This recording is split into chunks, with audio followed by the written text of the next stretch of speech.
A partir de este momento comienza la parte editorial de Platica con Ángel. Hoy es viernes 14 de julio, aniversario de la Revolución Francesa, 14 de julio del año 2023. El título es El papel y la importancia del Congreso. Repito, el papel y la importancia del Congreso. ¿Por qué escogí este título?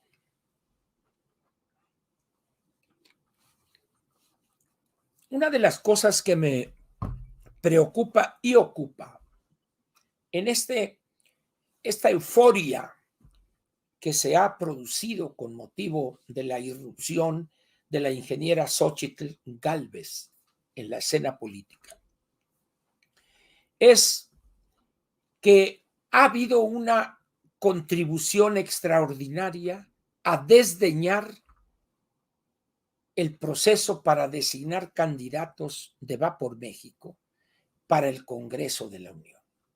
Y eso me parece, además de preocupante, un alto riesgo para este proyecto de la Alianza Va por México. Me explico. En los regímenes parlamentarios y también en los presidencialistas, entre menos cultura cívico-democrática exista, menor es el papel que juega o el Parlamento o el Congreso. El Congreso para los regímenes presidencialistas y el Parlamento para los regímenes parlamentarios. Muy bien. México es un régimen presidencialista. Tenemos una división de poderes, legislativo, ejecutivo y judicial, y el legislativo está integrado por dos cámaras, el Senado de la República, que representa a las entidades federativas, y la Cámara de Diputados, que representa a los ciudadanos. Muy bien. México es, para todo fin práctico, un país con un gran atraso democrático cívico. Vivimos todavía una etapa casi cavernaria de la vida política del país. Esto ha dado como resultado varias cosas interesantes. Primera, el desprestigio de los integrantes del poder legislativo. El pueblo, los ciudadanos, la población, goza en llamar a los legisladores, sean del orden federal o del orden local, levantadedos. ¿Por qué? Porque no tienen voluntad propia, salvo honrosas excepciones, pero en términos generales, porque bailan al son que les toca el poder ejecutivo. Eso no ahorita, pero estoy hablando históricamente.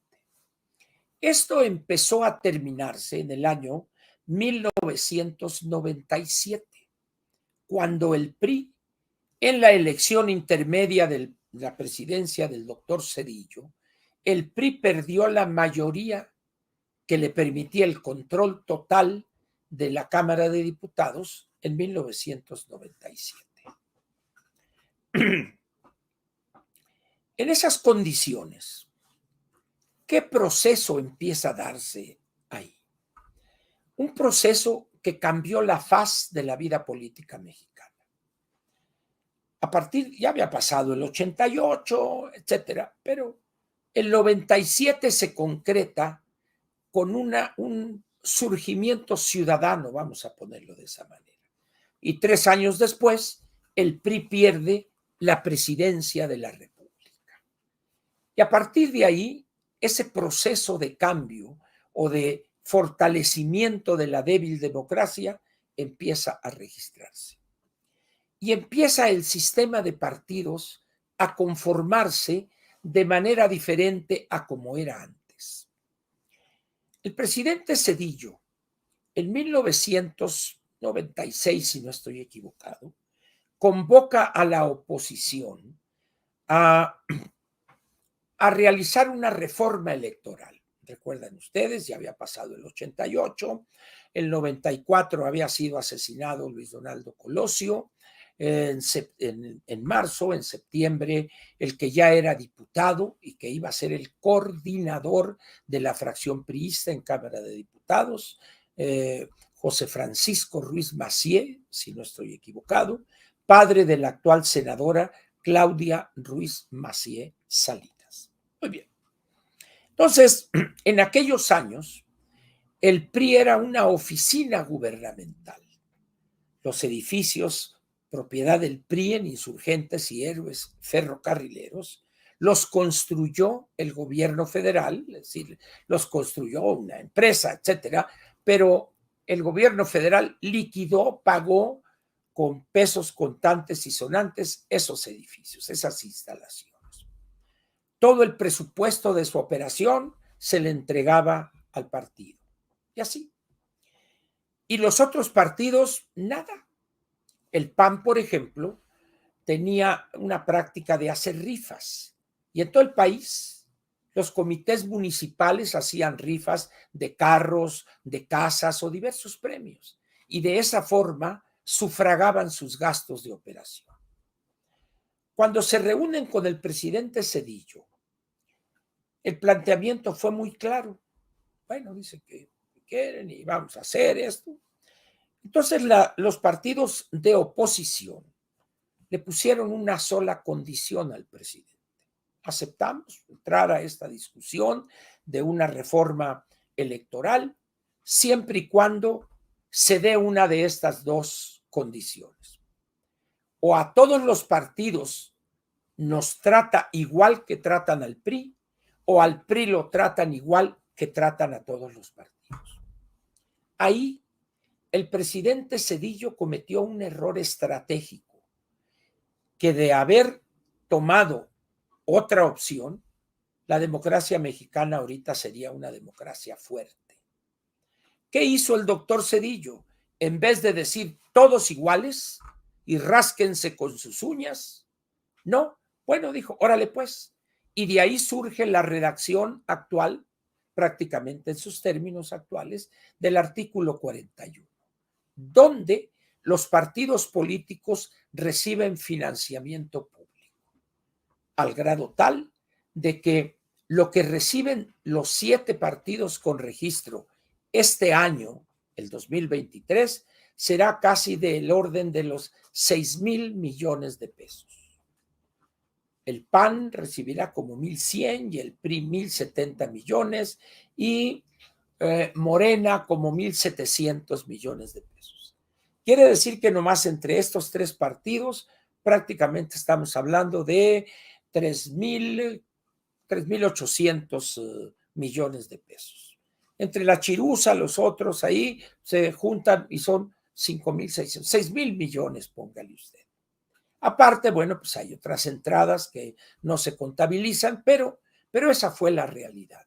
Muy bien. Entonces sigue, y ya con esa prerrogativa se llama, inscritas en la Constitución, pues la vida de los partidos cambia. Como ya no tenían que ver hacia el ciudadano para obtener recursos y sufragar su operación, pues ya no tienen que prestarle atención al ciudadano. ¿Por qué? Pues la Constitución me está dando tanto y el ciudadano, pues hay que ver cómo le hace. Y entonces es donde empiezan a surgir esos grupúsculos o esos caciques partidarios como existe a la fecha. El Niño Verde, Alberto Anaya, Dante Delgado, los chuchos en el PRD o lo que queda del PRD. En el caso de Morena, el presidente de la República, y en el caso del PRI y el PAN, hay grupos muy fuertes dentro de cada uno de esos partidos. Entonces, al tener el dinero ya asegurado y deberle, vamos a decir eso, esa decisión al Ejecutivo, pues el que empieza a mandar totalmente es el Ejecutivo. Salvo honrosas excepciones, que allá el PAN presente alguna iniciativa que no la pelan, no le hacen caso, y los legisladores, 500 de diputados y 128 de senadores se convierten ahora sí en levantaderos y están a la espera de las iniciativas de ley que envíe ¿quién? El Poder Ejecutivo.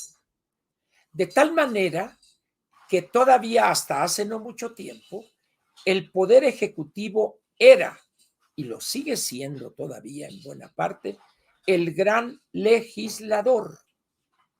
Repito, el gran legislador es el Poder Ejecutivo. Vea usted la actitud lacayuna de Mier, de este señor Armenta que acaba de salirse, y está un señor Ramírez, creo, y los coordinadores de la fracción, Monreal y el otro por allá, no sé quién es, etcétera, lacayos del Ejecutivo. Eso ha llevado a un desprestigio total del poder legislativo, pero también a abdicar de lo que se llama constitucionalmente facultad de iniciativa. Las dos cámaras tienen recursos que están en la mayor de las opacidades. Asesores por aquí, por allá, de tal manera que podrían ellos elaborar iniciativas de ley modernas, con visión de futuro, etcétera, pero no lo hacen. ¿Para qué? Si el Ejecutivo me las envía. Una de las cosas que deben darse y que la coyuntura es, vamos a decir, favorable a ello, es que el Congreso de la Unión y los congresos locales en las entidades federativas recuperen esa capacidad que nunca la han perdido, pero no la usan por razones políticas y de sumisión al Ejecutivo. ¿Y por qué planteo esto? Mire, ¿qué posibilidades tenemos para el 2024? Vamos a ir del Ejecutivo al Legislativo. Primera opción, gana Morena. Gana Morena. Quien sea, que sea, no me interesa. ¿Qué piensan ustedes que pasaría con el Congreso?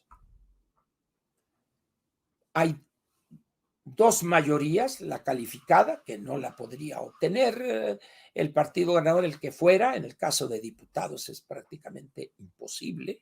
En el caso del Senado es relativamente más fácil.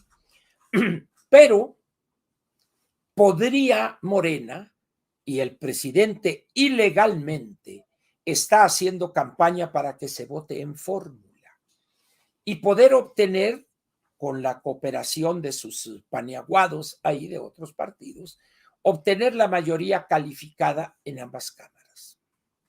¿Qué significaría eso? Que la oposición sería borrada del mapa. Morena seguiría destruyendo al país y el poder legislativo seguiría estando en manos del poder ejecutivo. Vamos a la otra posibilidad.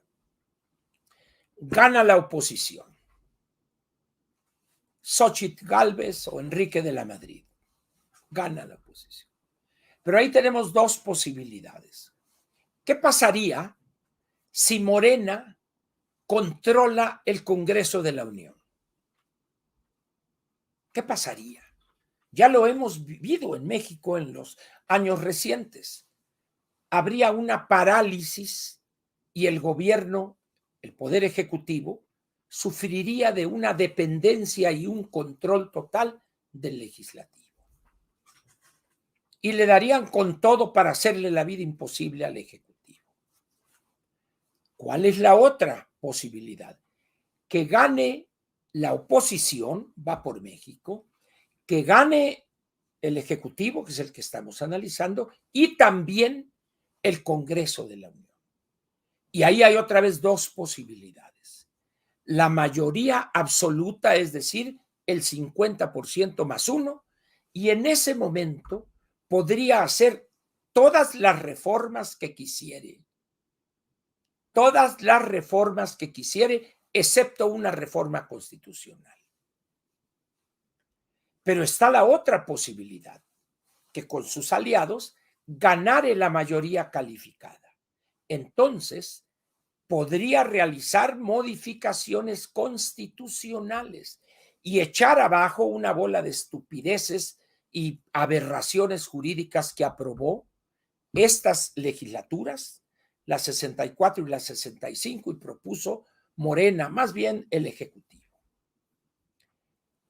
Vea usted estas dos últimas posibilidades. Quiere decir que ganando la oposición, la mayoría absoluta, 50% más uno, en ambas cámaras, o la calificada, podría ayudarle al Ejecutivo de una manera profunda a detener el proceso de deterioro y empezar a sentar las bases para empezar a crecer. Entrarle a diferentes problemas que hoy están abandonados, recuperar y reconstruir los sistemas públicos de educación y salud, la infraestructura, creación de empleos, facilitación de la inversión y sobre todo por encima de esos 4 problemas, acabar con los grupos criminales y recuperar la confianza en el país, no solo de los ciudadanos y la población, sino también de los inversionistas locales y extranjeros. Si solamente se gana el Ejecutivo y no el Congreso, olvidémonos. Por eso la importancia que tiene en este país, en el aquí y ahora, el Congreso de la Unión. Repito, de ahí la importancia que tiene en este año del 24 ganar cuando menos la mayoría absoluta. 251 diputados y 65 senadores. Es más, si usted me presiona, diría, si me dieran a escoger, a ver, Ángel, te vamos a dar la opción, milagrosamente, que de esas 2 elecciones, el ejecutivo o el legislativo, que escojas tú cuál sería por la opción por la cual te irías. Con los ojos cerrados y una mano amarrada diría por el legislativo. ¿Por qué razón? Porque tanto en los regímenes parlamentarios, que algún día otra vez los tocaremos, pero en los regímenes presidencialistas, el que determina el contenido de las leyes, el que determina cómo sancionar al Ejecutivo, es el poder legislativo. Por esa razón tenemos que darle la importancia que tiene el poder legislativo, su constitución, su conformación. Una de las cosas que lamento yo frente a este fenómeno del tsunami Gálvez es que nos hemos olvidado de que se va a elegir una nueva legislatura. 128 senadores y 500 diputados, que son los que marcarán la ruta y el control del Poder Ejecutivo a partir del 1 de octubre del 24. Y ahí, ¿cuál es la prioridad? Primero, lograr que Va por México vaya unida los 3 partidos, unidos los 3 partidos en los 300 distritos federales y en las 32 entidades federativas. Unidos, ¿por qué?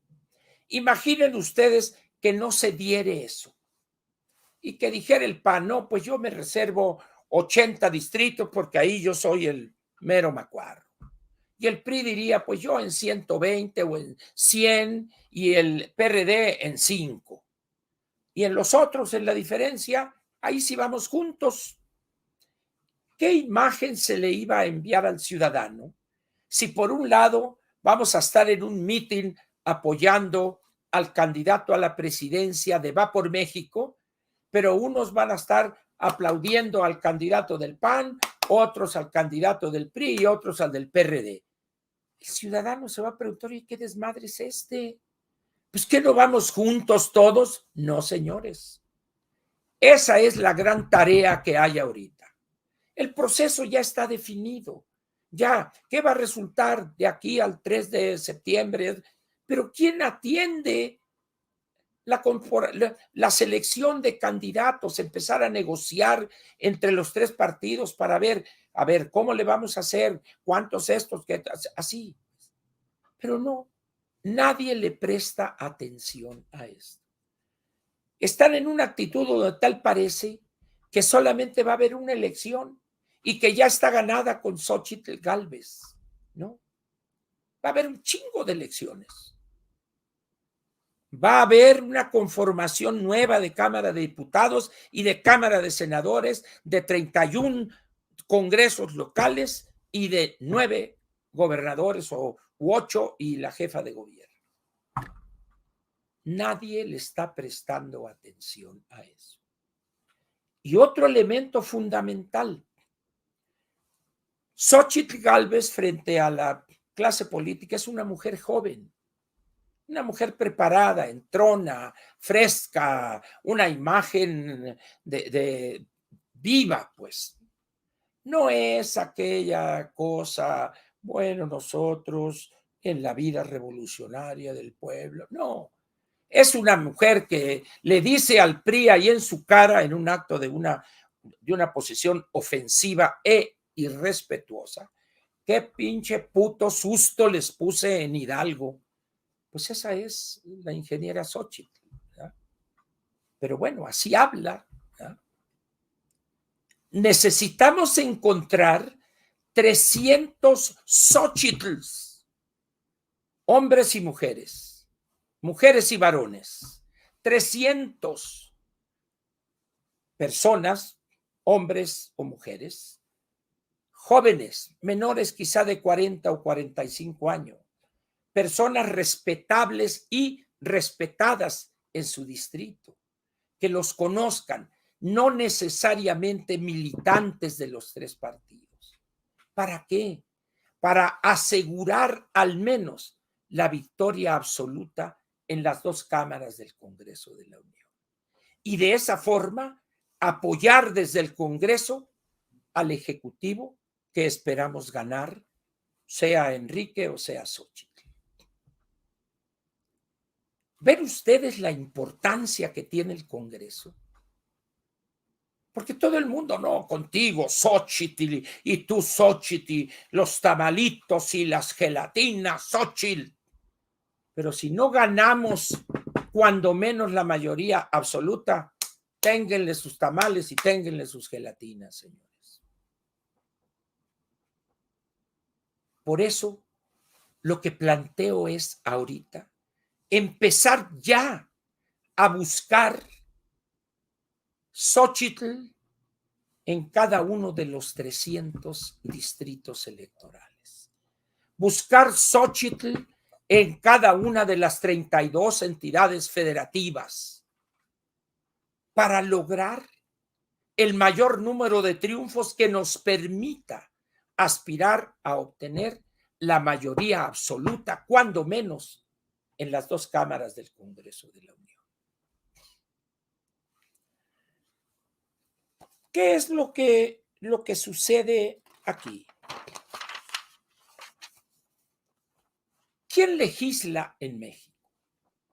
El Ejecutivo, ya lo dije. Pero ¿por qué los diputados y los senadores no legislan? Por esa sumisión ofensiva, lacayuna al Ejecutivo. Con la presidencia de la República en las nuevas condiciones y con esa selección de personas capaces que verdaderamente representen a los productores, a los ejidatarios, a los empresarios medianos, grandes, pequeños, a los académicos, etcétera, que sean un reflejo fiel del mosaico multicolor que es el país, va a recuperar esa legislatura la facultad de iniciativa y no a estar esperando culiempinados a que el Ejecutivo les envíe la iniciativa. Van a controlar verdaderamente el presupuesto de egresos de la Federación para que se vayan los recursos a donde, como dice el artículo 134 de la Constitución, sean utilizados de manera transparente, sin opacidades, de manera eficaz, etcétera, etcétera. Ahí está el artículo 134. Ese es el cambio que podemos hacer posible.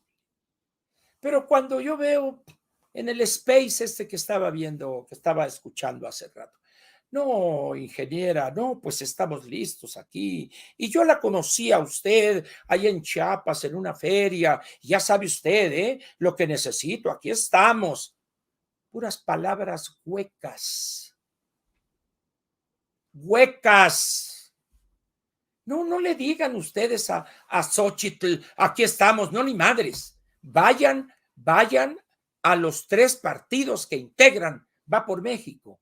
Y ahí digan, a ver, ¿qué hay que hacer, señores? Yo sé hacer esto, yo sé hacer lo otro, tengo un grupito, ¿cómo le hago? Pero es muy, no, ingeniera, qué bárbaro. No, usted ha llegado a ser, como decíamos en los años 60, usted es el faro que ilumina, es lo que guía mi camino. Es el nuevo sol, usted. Esas palabras acá son, es hipocresía, es palabras huecas.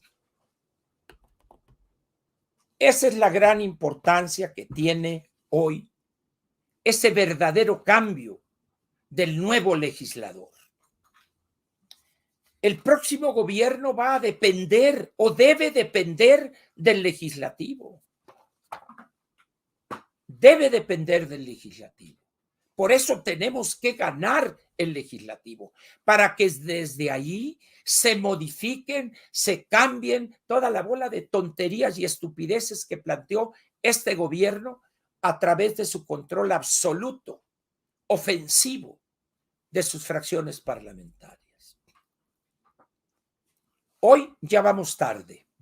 Hoy el PRI, el PAN y el PRD ya deberían de tener prospectos y grupos de trabajo para las diferentes regiones del país o diferentes estados. No, están que con Xochitl y que vamos acá y esto y que el otro y que la app y que la madre. Señores, entendamos esto. El Ejecutivo, sin el apoyo del Congreso, es nada. Entiéndanlo, por favor.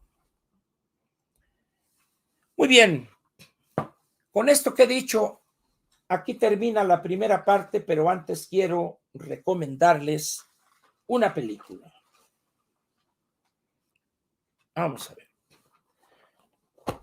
Yo no sé cuántos conozcan la obra de este escritor Tabucchi. El escritor Antonio Tabucchi escribió una novela corta, una noveleta, diríamos, que se ambienta o se lleva a cabo en la dictadura de aquel dictador portugués Salazar, de apellido Salazar. Esta noveleta se llama Sostiene Pereira y se hizo película. La película no es mala cinematográficamente hablando, pero pero la novela es mejor.